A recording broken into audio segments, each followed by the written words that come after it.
আপনারা ঘরে বা আপনার বাড়িতে লক্ষ্মীকে প্রসন্ন করতে চান বা লক্ষ্মীর আশীর্বাদ প্রাপ্তি করতে চান, একটা অভ্যর্থ মন্ত্র বলছি।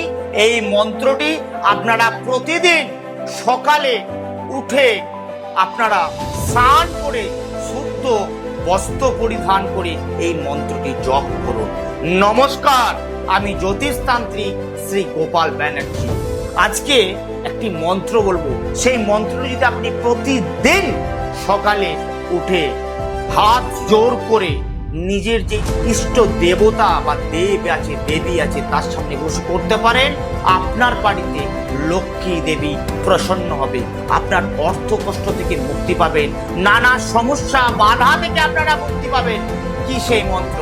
মন্ত্রটা বলছি, পারলে নোট ডাউন করুন বা মুখস্থ রাখুন বা লিখে রাখুন। কি সে মন্ত্র? কারাগ্রে বসতে লক্ষ্মী, করমধ্যে সরস্বতী, করমূলে তু গোবিন্দ, প্রভাতে কর দর্শনম। মন্ত্রটা আবার বলছি, আবার নোট ডাউন করুন।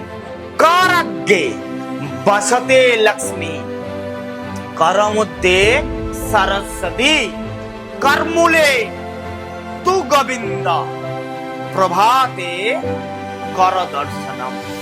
এই মন্ত্রটি আপনি যতবার বলতে পারবেন, 28 বার তো বুদ্ধি, যতবার আপনি বলতে পারবেন এবং নিজের মনোবাসনার কথা, নিজের দুঃখ যন্ত্রণা জ্বালার কথা যত আপনি বলতে পারবেন, তত দেখবেন আপনার অশুভ প্রভাব, আপনার বাড়িতে লক্ষ্মী দেবী প্রসন্ন হচ্ছে, নানা বাধা থেকে বিপত্তি থেকে মুক্তি পাচ্ছেন। করুন। যদি আরো বিশদ জানতে চান, নিচে যে নম্বরটি স্ক্রলে যাচ্ছে যোগাযোগ করুন। নমস্কার।